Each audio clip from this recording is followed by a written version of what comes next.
માતાશ્રી તુલસીપત્રમ ચેનલમાં હું અપર્ણા આપ સૌનું સ્વાગત કરું છું.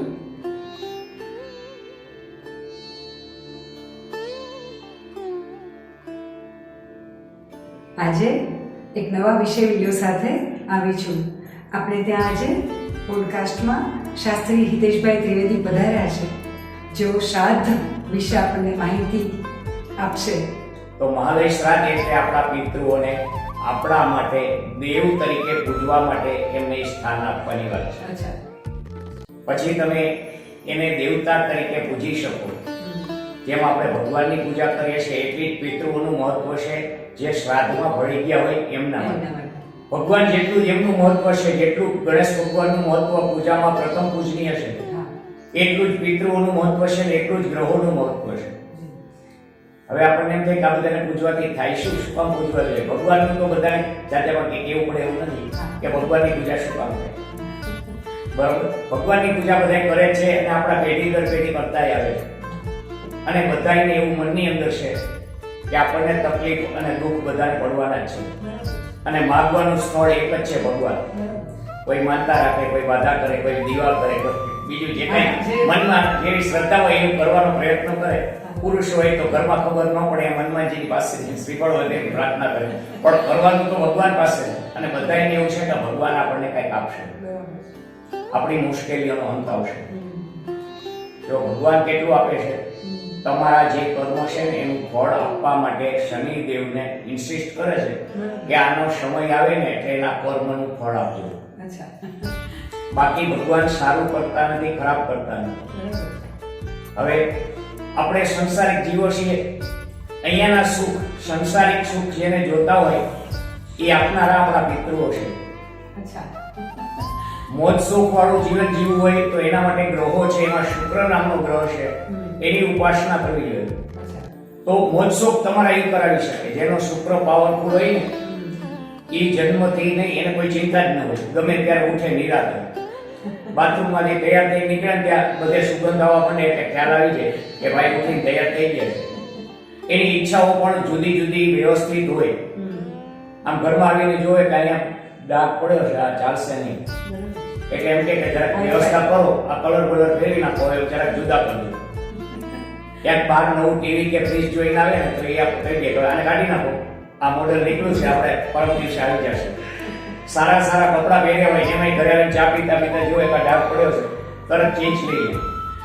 એને સારું મિત્ર મંડળ હોય, મોટું મિત્ર મંડળ હોય, રોજ સારું સારું જમવા મળે, સારી સારી જગ્યાએ ફરવા મળે, આ બધા સુખ છે ને એ શુક્ર ગ્રહ આપે છે. હવે સંસારના સુખ માટે પિતૃઓ છે. અત્યારે પિતૃઓમાં સમજણ બધી ઓછી છે, પણ આપણા પિતૃઓના આશીર્વાદથી આપણને કેટલું મળે એવું તમને સમજાવું.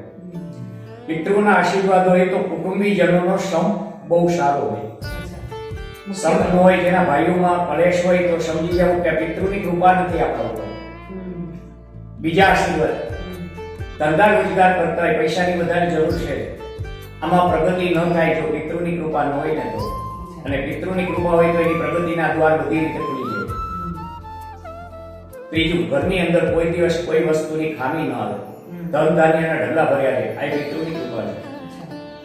ઘરમાં આપણા બાળકોને સારી વિદ્યા અને શિક્ષણ પ્રાપ્ત ન થતું હોય તો સમજી જવાનું પિતૃની કૃપા નથી. આપણો વંશવેલો આગળ ન વધતો હોય કે કોઈને સંતાન ન થતા હોય તોય સમજી જવાનું આપણા પિતૃ રાજી નથી. બ્રાહ્મણોને દેખાડે એટલે એ પેલા એમ જોઈને જ કે ભાઈ તમને યજ્ઞ કરાવશું, પણ એમાં યજ્ઞની અંદર એક પુત્ર કામેષ્ટિ યજ્ઞ થાય તો એ પેલા પિતૃઓની પૂજા થાય. પુત્રો આપનાર વંશવેલો આગળ વધારનાર બે જ વ્યક્તિઓ આપી શકે, એક આપણા પિતૃઓ અને બીજા કોઈ સાચા સંત હોય એને દયા આવેલી પ્રસાદી આપે તો એ આપણો વંશવેલો ચાલુ રહે. આ સૂર્યવંશ અને ચંદ્રવંશ, જે રામચંદ્ર ભગવાનનો વંશ કે કૃષ્ણ પરમાત્માનો વંશ, આ તમે વંશાવલી વાંચો ને તો કેટલાય આવા યજ્ઞ કરાવ્યા છે. જે રાજાઓ થઈ ગયા એને સંતાન નહોતા, જેમ દશરથ રાજાએ પુત્ર કામેષ્ટિ યજ્ઞ કરાવ્યો, એમાં પણ આ જ વસ્તુ હતી.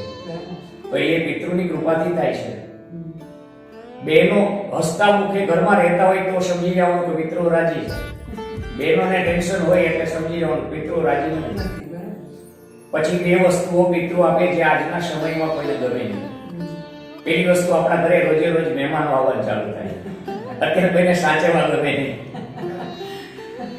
પણ શાસ્ત્રમાં એવું પણ વચન છે કે ચડતા દિનનું પારખું નિત્ય આવે મહેમાન, પડતા દિનનું પારખું ઘરનો શું દેશવાન. તમે રોટલી નાખવા જાઓ, પુત્રો જોઈ ગયો છે, ખાઈ નહીં ને તો સમજી જાઓ. આ પિતૃની કૃપાથી આપણા ઘરે ખૂબ મહેમાનો આવે છે. અને જો તમે સારી રીતે સાચવો તો તમારા ઘરમાં તમને રાજ રચેલું આપે, નોકર ચાકરો આપે, જે રાજાશાહી આપણે ભોગવતા ને એવું જીવન પણ પિતૃ આપે. પછી બહેનોને તકલીફ ન થાય કે મહેમાન આવે તો શું થાય, પોતે ઘણા નોકર ચાકર હોય, મહેમાન આવે પધારો પધારો બેસો આમ કરે તો બે નોકર આવી જાય, પેલા પાણી આપી જાય, પછી ત્યાં બેન પૂછે કે શું લેશો, ચા કોફી કે ઠંડુ, એટલે ઓલા નોકર ચાકર સમજી જાય. પછી પાણી દેવા આવે કે ચા પાણી લઈને આવે ત્યાં બેન પૂછે કે શું જમશું, એને ખાલી ઓર્ડર કરવાનો રહે, ખાલી બોલવાનું રહે. સારું છે, મીઠો આવકાર. તો આ પિતૃની કૃપા છે. અને છેલ્લું ન ગમે એવું તો કે આપણી પાસે ને આપણા ઘરે માગવા વાળા ખૂબ આવે ને, કોઈ પિતૃની કૃપા હોય તો જ માગવા વાળા ઘરે માગવા વાળા આવે. કોઈ બ્રાહ્મણ અમારે જેવા આવે એટલે તમારા ઘરનું આપણે સંબંધ છે, હું કાર્ય કરું છું, મને તમારે સીધું વર્ષમાં 2 વાર આપવું જોઈએ. કોઈ બાવાજી આવે, કોઈ મંદિર વાળા આવે, કોઈ બીજા અનંત રીતે કોઈ માગણ પણ આવે, આપણને ન ગમે આવું. બીજું આપણે ક્યાંય પુરુષો બહાર જતો હોય તો આપણા મિત્રની એમ કે કોરોના આવ્યો, ધંધો સાવ ગયો, 4-5 લાખ રૂપિયા તાર મને દેવા જોશે. આવા માગવા વાળા આવે. જો પિતૃની કૃપા હોય તો આપણો જીવ પણ ઉદાર રહે. આપણને એમ થાય કે આપણો મિત્ર જ હતો, 4-5 લાખ રૂપિયામાં આપણને કાંઈ ફેર નહીં પડે, ભગવાનની કૃપા છે. અને એની જિંદગી સારી થઈ જતી હોય તો આપણે એને બોલાવી, કોઈ ન જુએ કે 4 લાખ માંગ્યા હતા હું 5 લાખ આપું છું, તું તારે માંગીશ નહીં કોઈ દિવસ, સારા દિવસો ભગવાન તને આપે તો પાછા આપજે, અને હું વયો જાઉં તો તારી જેમ જો કોઈને તકલીફ પડે તો એને મદદ કરજો. આવો વિચાર જ્યારે થાય ને ત્યારે સમજવાનું પિતૃની કૃપા છે. અને આવો તમે કોઈને મદદ કરો ત્યારે પિતૃઓ ખૂબ રાજી થાય. તમે જે આપ્યું હોય ને 10 ગણું વધે. આવો શાસ્ત્રોનો ન્યાય છે. આ 10 ગણું વધે. આ બધી પિતૃઓની કૃપાથી થાય. પછી પિતૃ પાસે આશીર્વાદ જ્યારે માંગ્યા હોય તો જો 2 આશીર્વાદ મુખ્ય છે. જ્યારે પિતૃ ક્રિયા કરાવે ત્યારે બ્રાહ્મણો એવું પૂછે કે હે પિતૃ દેવતા, અમારો વંશવેલો ચાલુ રહેવું જોઈએ. વંશવેલો ચાલુ રહે બરોબર છે, પણ સારા 2 આશીર્વાદ બ્રાહ્મણો મગાવે. એક કે અમારામાં બધાય દાતાર થવા જોઈએ. દાતાર એટલે દેવાવાળા થવા જોઈએ, કોઈ લેવાવાળા અમારા કુળમાં થવા નથી. અને બીજા આશીર્વાદ એ મગાવે કે વેદ અને શાસ્ત્રોને જાણનારા અમારા કુળમાં ઉત્પન્ન થવા જોઈએ. ગીતાજીમાં જેમ કૃષ્ણ ભગવાને કીધું 4 પ્રકારના ભક્તો હોય છે, એમાં જ્ઞાની ભક્તો હોય છે ને, એ મને બહુ વાલો છે. તો આવા જ્ઞાન આપણા કુટુંબની અંદર માગવા અને મેળવવા માટે પણ પિતૃની જ કૃપા જોઈએ. હવે પિતૃનું પૂજન કરવું જોઈએ કે ન જોવું એ દર્શકો એને તમારે નક્કી કરી લેવાનું કે પિતૃ કૃપાના આશીર્વાદ માટે પિતૃની પૂજા જરૂરી જ છે. અને એ કરતા મને તો વિશેષ વિચાર એ આવે છે કે પિતૃ તો બરાબર છે, ગયેલાની વાત કરી, પણ અત્યારના સમયમાં તો કદાચ જીવતાને બી આપણે જે દુઃખ પડે છે એમાં બી કદાચ કંઈક સુધારો થાય આ પોડકાસ્ટના માધ્યમથી, તોય ઘણું રાહત થઈ શકે.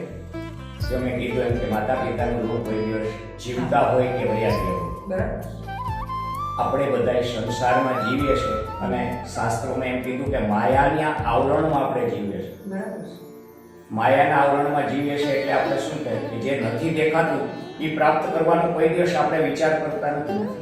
જે દેખાય છે એ આપણે મેળવવું છે.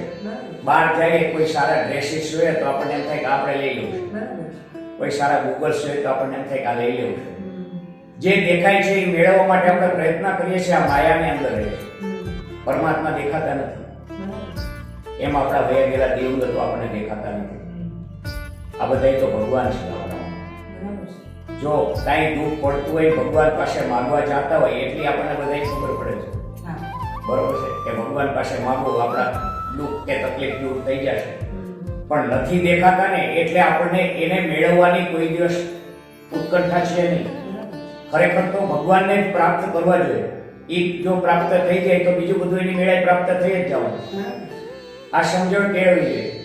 અને આ જીવનમાં આપણે એમ કહીએ કે અત્યારે જાગૃતિ લાવવી જોઈએ તો આપણા શાસ્ત્રોએ કીધું છે. અને તમે કોઈ પણ યજ્ઞના માધ્યમથી પુણ્ય વાંચન પ્રયોગ આવ્યો છે એમાં લખે અને બ્રાહ્મણો સમજાવે કે મહાદેવજીનું આગમન કરે. મહાદેવજી વગર તો યજ્ઞ ન થાય. તો મહાદેવજી એવું વચન કીધું છે કે હું 6ઠા નંબરે આવું છું, મારો નંબર 6ઠો છે, મારી પહેલા તમારે જે હું તમને સમજાવું એને ભગવાન સમજીને એવો વ્યવહાર કરવો. તો આ માતા પિતા પહેલા તમારી માં છે એ પેલો ભગવાન છે, આવું ભગવાને કીધું. અમે પુણ્યવાચનમાં બોલાવીએ કે બોલો માતૃદેવો ભવો, પછી બોલીએ પિતૃદેવો ભવો. તમારા પિતાજી છે એ તમારા બીજા ભગવાન છે, ત્રીજા તમારા ગુરુદેવ છે એ ત્રીજા ભગવાન છે, ચોથું બ્રાહ્મણો, એમાં જે આચાર્ય પદે બેઠા છે એ તમારા ભગવાન છે, આ ચોથા, અને પાંચમા તમારા ઘરે અતિથિ મહેમાનો આવે છે ને એ તમારા ભગવાન છે.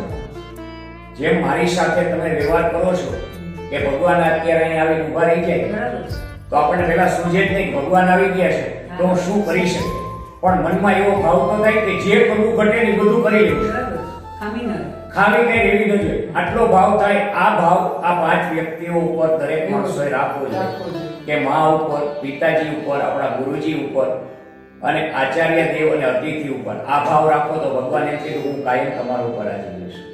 તો ખાલી દર્શકોને એટલું જ કહેવું જોઈએ કે આ પાંચ ભગવાન છે એને બરોબર સંભાળો તો ઉપરવાળો ભગવાન એની મેળે. મહાદેવજીનું વચન છે એટલે એમાં આપણે અવિશ્વાસ રાખવાનો કોઈ સમય અવકાશ જ નથી. દેવનો દેવ છે ને એ જો એમ કહેતો હોય કે આપ મારા પેલા આ પાંચ ભગવાનને તમે સાચવો તો આપણી ફરજ જ છે. અને શાસ્ત્રએ કીધું કે સિક્કો લાગી એ પ્રમાણે વર્તવું આપણી સૌની ફરજ છે. તો મિત્રો આપણે જોયું કે શ્રાદ્ધ એટલે શ્રદ્ધાથી કરેલું કોઈ પણ કર્મ. તો પૂજ્ય શ્રી શાસ્ત્રીજી હિતેશભાઈએ ખૂબ સરસ, ખૂબ ઊંડાણપૂર્વક અને અદ્ભુત શાસ્ત્રોક્ત માહિતી આપણને સૌને આપી. આપણે જરૂરથી કટિબદ્ધ થઈએ આજના દિવસો જે પિતૃ શ્રાદ્ધ દિવસો ચાલી રહ્યા છે એમાં કે આ શ્રાદ્ધ કર્મ આપણા ઘરમાં પણ કરીએ જ, જરૂરથી એ કરવા માટે કટિબદ્ધ થઈએ અને શ્રદ્ધાથી કરવા માટે કટિબદ્ધ થઈએ. તો ફરી મળીશું આવા જ નવા વિષય, વિડીયો અને નવી અનુભૂતિ સાથે. અત્યારે રજા આપો. આપણું અને આપણા પરિવારનું જતન કરવાનું ભૂલતા નહીં. મારી ચેનલને લાઈક કરજો, શેર કરજો, સબસ્ક્રાઈબ કરજો. આવજો.